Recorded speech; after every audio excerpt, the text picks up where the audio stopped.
Hey class, Prof JC here, and I'm looking forward to diving in more this week. I'm excited about what we're going to talk about, the issues of contribution and continuous improvement. These are actually two subjects that I like to talk about a great deal. And the reason why I'm picking these two topics is because in your reading this week, in your book, Serve to Lead, you're reading about these two issues. You're not diving in them, on these issues as much as we will in this podcast today, but you're going to be reading about this, and it's going to come up in your reading, a focus on contribution, and then this idea of continuous improvement. So I'm actually going to read from the book a little bit, but then I've got some thoughts that I've written down here about these ideas of contribution and continuous improvement.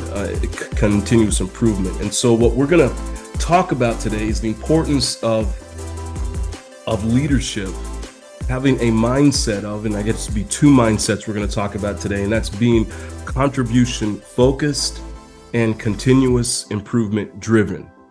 Contribution focused and continuous improvement driven. So on page 82 in your book, it talks about this idea of a focus on contribution.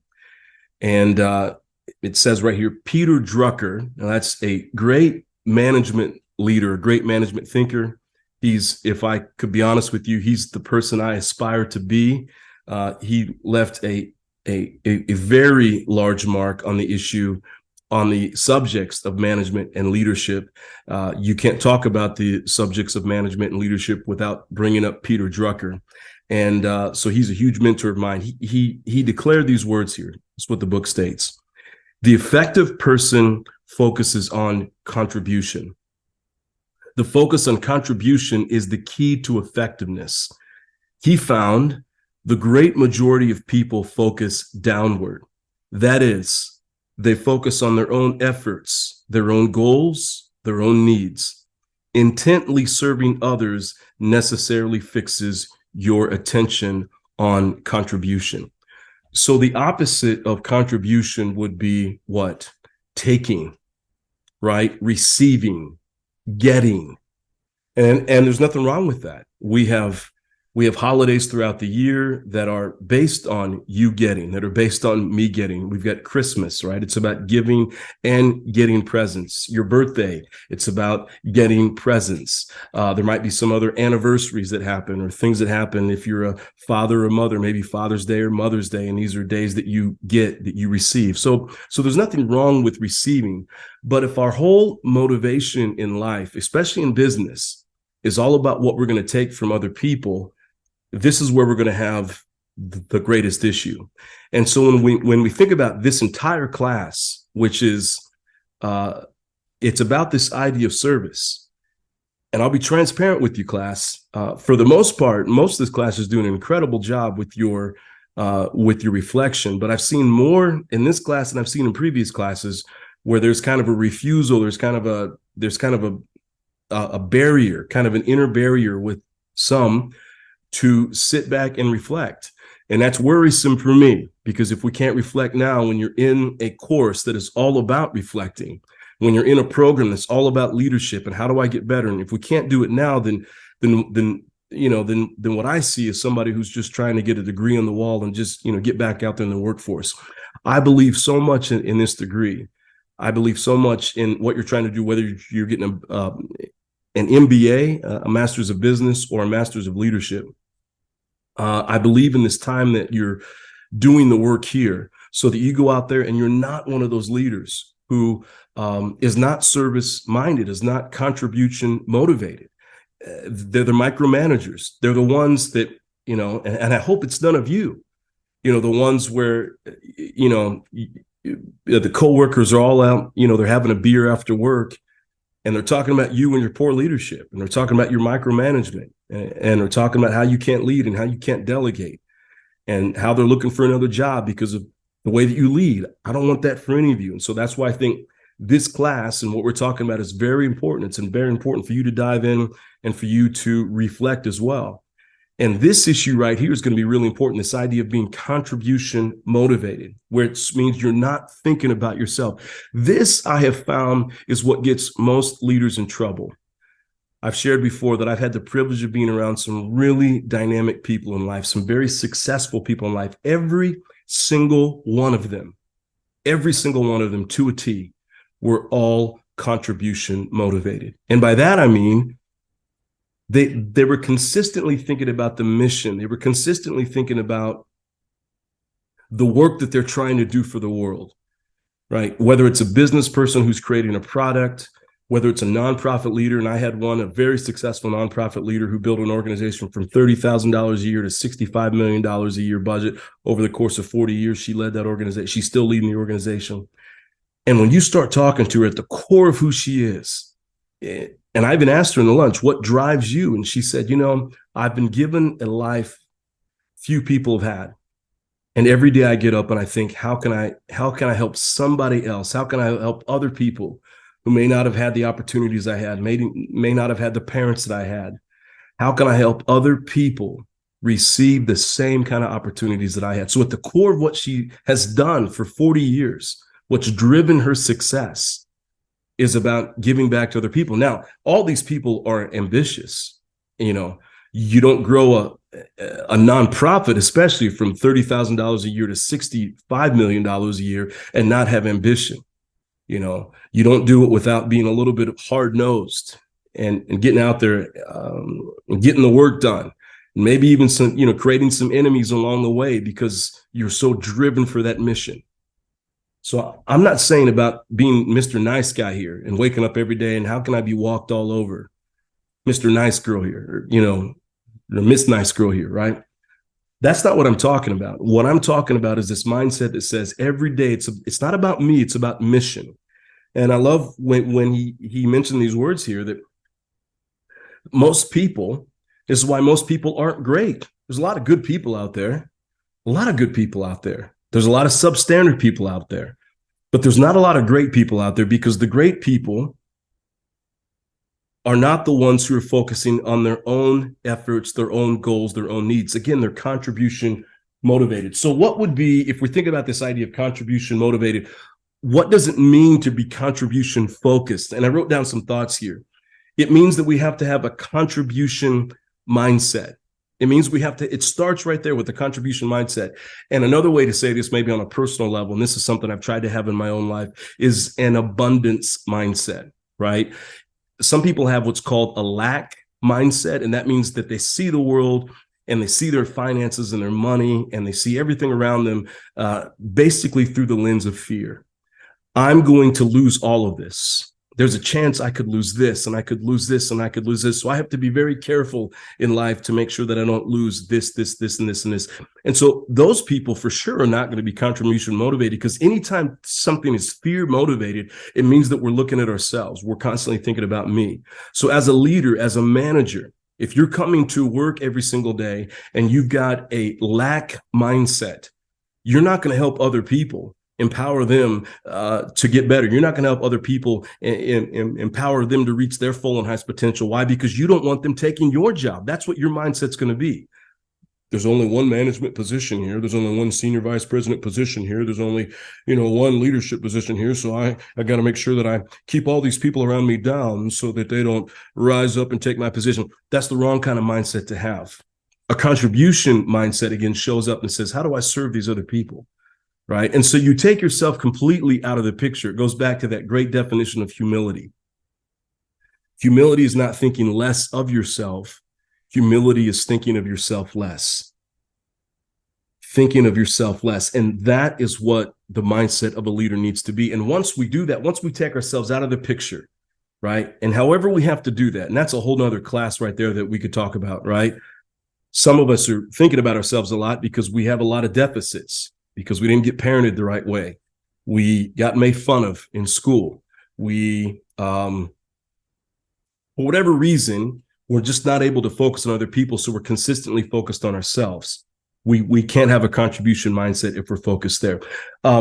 If you want to be contribution focused, there needs to be a mindset that's focused on giving, right? We kind of already talked about that. So if it's a product that you're creating, if it's a service that you're planning out, if it's a team that you're leading, every day you wake up and you approach the world and it's just this mindset of how can I give today?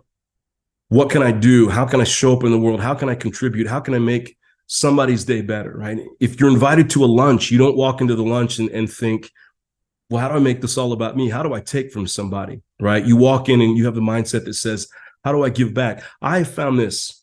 I'm going to give you a little secret here. I have found this, that one of the greatest tools that I have used in life is that anytime I'm invited to go anywhere, even if somebody is reaching out to me and saying, hey, I want your advice on something, here's what I find out. They don't really want me to talk too much. They want to do the talking. There's nothing wrong with that. That's just how human nature works. So if I approach any kind of a lunch or any kind of a meeting and it's all about me, I'm probably going to be frustrated. But I have found that when I approach the world, that when I approach meetings, just anything, somebody comes into my office, right, and they've got something that they want to talk about. If I approach it from a contribution mindset, I'm never disappointed, ever. I'm never disappointed because all I'm trying to do is give. I'm trying to contribute to other people, okay? So now here's kind of what this means. If we're going to have a contribution mindset, we've got to understand the other person first. You've probably read The 7 Habits of Highly Effective People. If you've never read that book, I recommend you get that book today. Stephen Covey, The 7 Habits of Highly Effective People. One of the things he talks about is seek first to understand, then be understood. So many times, again, we walk into the room because of our own deficits and because of the problems that we have and the issues that we have. And we come into a room and it's all about me, me, me, me, me, me, me. Our neediness takes over. I see it all the time, everybody. I see it all the time. I see it with great leaders. I see it with, maybe I shouldn't call them great leaders, but I see it with people who are well off. They're very successful. I see it with people who are poor. I see it with people who are, middle class. I see it all over the place. People just always. So this is the way, again, that you stand out and you become great. Walk in with the contribution mindset.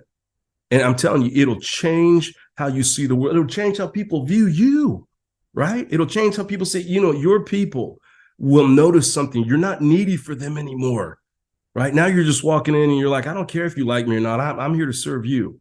That right there in itself will take away a lot of the angst and all that stuff that comes around leadership. Right? So it's about seeking to understand the other person. So, if you're creating a product, you want to know, what does your customer need?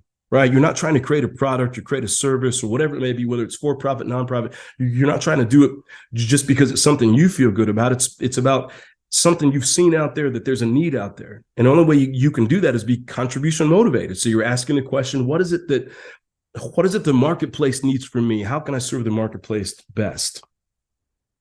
I've already mentioned this, that you become less needy, less nervous.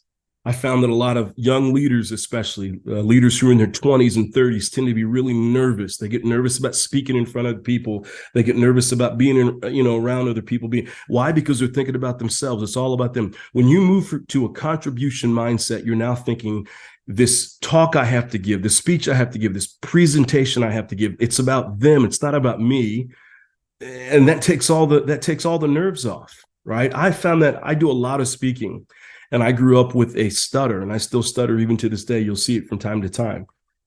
And so if I'm not careful, I'll get into certain environments and I'll get nervous about it. And I'll say, man, I'm kind of nervous here, and that's going to make me stutter. And I'm going to be, and then people are going to look at me and they're going to think he's not really a good leader. He's not really a good teacher because look at him stutter. He's not like a perfect speaker like these other speakers are. And then I have to say, you know what?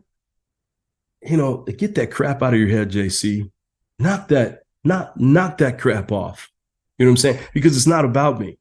And so if I just walk in and say, well, this isn't about me, then I can just show up who I am. And if I stutter, I stutter. Who gives a crap, right? If you stutter, you stutter. Who gives a crap? If you're a little bit nervous, because it's not about you. It's about other people. That's the contribution mindset.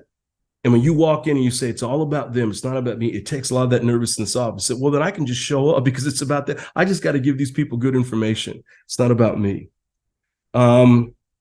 You will do the things that matter. You won't focus on things that don't matter because you're now contribution focused. So it takes away, again, that neediness is gone, right? You will seek opportunities and you will see opportunities that are out there in the world. Why? Because you're constantly looking for opportunities. I found this quote just the other day. I think it was on Instagram or something. And it was Elon Musk said this. He said, it goes back to this idea about being contribution motivated. He said, it's easier to make $10,000 than it is to save $10,000. And he says, once you understand this, then, your entire life will change. And the point he was trying to make is that when you seek to go out into the world and you seek to create, and you seek to bring in more money versus just hoarding it, right? That saving mentality, that's kind of that fear mentality. I got to save, save, save. And there's nothing wrong with saving, okay? But if that's all I do is save, save, save, save, save, save, save, right?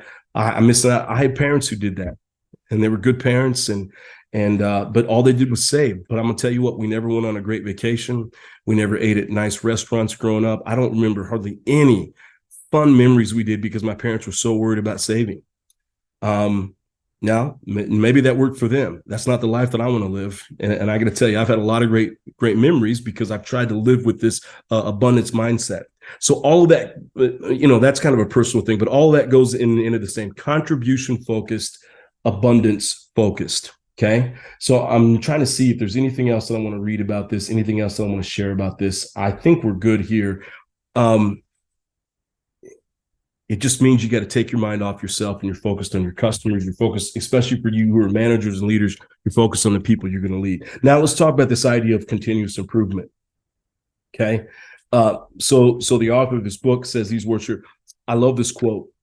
Charles Darwin distilled his theory of evolution, says this: it is not the strongest of the species that survives, nor the most intelligent, but the one most responsive to change. I love that. And then it goes on to say, if you're focused on service, again, that's what this whole class is about, being focused on service, you must always be prepared for change. Change is the sole constant. It decrees ceaseless improvement. To be committed to service means that you will never arrive. I love that mindset there. I'm never going to get there. I'm never just going to be there. I'm never going to arrive, right?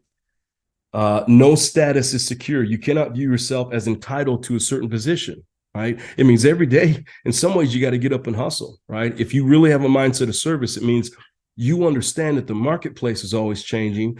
And so if you want to serve the marketplace, you've got to be consistently changing. So you got to get up every day and hustle. And while you're hustling, you got to be thinking about change. Change in the uncertainty it sows is not something you resign yourself to. You should embrace it with open arms, head and heart. Change represents the ever-evolving opportunity to serve more effectively, better meeting the needs of more people. A life of leadership must always be, in Gandhi's and Emerson's evocative term, an experiment. The greater the scope of the experiment, the greater the perspective of service. And then this great quote here by Ralph Waldo Emerson: do not be too timid and squeamish about your actions. All of life is an experiment. As I was reading through this earlier this week, I was thinking about my own hometown where I came from. I came from a small town back in Marion, Indiana, where change is not part of the vocabulary. I can drive back there today and I still see buildings that needed to be torn down 30 years ago that are still standing and still need to be torn down to this day. City Hall looks the same. Walmart looks the same. They have this mall right there. Some of you may have grown up in a small town like this. You understand this. They have a mall on the north side of town that used to be the happening place. Now it's just dead city, right? They've got a couple places. They put a gym in there, like a Planet Fitness, and then they've got an Applebee's that's still there from back back when I was in high school. It was a big deal back when I was a kid when Applebee's came in, but now it's obviously, as you know, Applebee's is not a big deal. But it's still there, and it's kind of the happening place. Most things don't change there. And here's what I also know is that the people don't change there. And so what I found is that when I go home and I talk to people, it's amazing to me how mindsets stay the same. But here's what I also say: because they're not willing to change, they're not getting any kind of new results. The city doesn't get new results, and the city's dying. That's the thing. And I think that's the biggest point about all of this. If you want to live a life of service, you have to consistently be changing because the marketplace is changing. If you're not willing to keep up with that, in some ways you will die. I'm not saying that you'll physically die, but your business is going to die. Your leadership is going to die. Someone's going to surpass you. Someone's going to be a better manager. You've always got to be thinking about this mindset. Again, when I think about my hometown and how there's consistently no change back there, I got to tell you, it makes me feel sorry for them. It makes me, there's a lot of dying people living in a dying city. Why? Because people don't want to change. But here's the deal. If we have a mindset of continuous improvement, Again, you never arrive. You're always pursuing change because you know change is going to happen. So you're looking on the horizon. You're saying, what's out there that's going to change, and how do I change ahead of time? How do I embrace that change? How do I get ahead of that change? And it all goes into this mindset that I've talked before. If you've ever had me in class, you've probably heard me talk about this creative destruction, and it's a Joseph Schumpeter term. And I actually have right next to me a website, Investopedia, that talks about this a little bit. Creative destruction is the dismantling of long-standing practices in order to make way for innovation and is seen as a driving force of capitalism. Okay, so creative destruction describes the deliberate dismantling of established processes in order to make way for improved methods of production. Creative destruction is most often used to describe disruptive technology such as railroads, or in our time, it's the internet, it's the new technology, it's AI, it's ChatGPT, all of this, right? It's creative destruction. The term was coined in the early 1940s by economist Joseph Schumpeter, who observed real-life examples of creative destruction, such as Henry Ford's assembly line. Creative destruction can be seen across many different industries, such as technology, retail, finance. Creative destruction has unintended consequences, such as temporary losses of jobs, environmental issues, or inequity. So there are challenges with change, and there's challenges with pursuing change. There's challenges with creative destruction. But this is how the world works. So if we're to be people of service, okay, it means we have to be consistently focused on contribution and consistently driven by continuous improvement. Consistently focused on contribution. It's not about me, it's about other people. How do I show up every single day? How do I lead my team to show up every single day and give back to the world around me? And the stats are there, the data is there. When you think that way, some of the most successful people in the world, there's a guy that I listen to quite a bit, Charles Koch. He's one of the most successful businessmen in the world, and he talks about this all the time.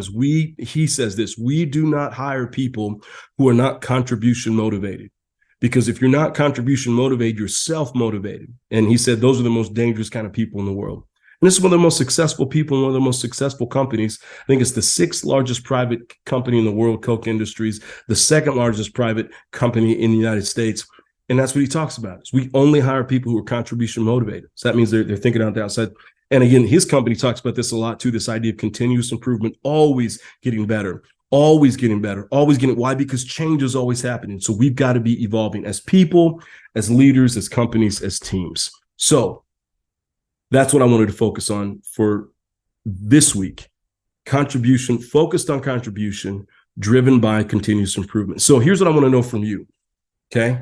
I'd like for you to define, what does it mean, based on everything we just talked about, what does it mean to be focused on contribution?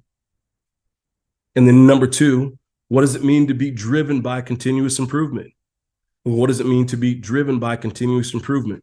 Now that I want you to turn around and I want you to answer this question again, please don't give me some kind of a one sentence, one line answer, right? I'm just going to tear it up. I'm just going to write all over it and say, hey, I don't know what this means. But tell me how you are in terms of this, in terms of this mindset of being contribution focused. Tell me how you're doing with that. Tell me something you need to get better when it comes to be contribution focused. What does that mean, and how do you need to get better on that? And the same thing with continuous improvement. What's something you're doing well in this area of continuous improvement? What's something you need to get better as a leader, right? In both of these, think from a leadership perspective. How am I doing well with contribution, right? What's something I need to get better at, in terms of contribution? Well, what am I doing well with this idea of continuous improvement? What's something I need to get better at with this idea of continuous improvement? And share those answers with me. Again, I'm the one who reads these, but take time and really focus and really dive into your reflection. Because I'm telling you right now, it's the reflective leader. It's the reflective leader who's really able to make great strides with himself, herself, and with the people that you lead, with the teams that you lead, with the organizations you lead. All of this matters right here. Hey, thanks everybody for listening today. I look forward to your responses. I'll see you in the next podcast. Take care.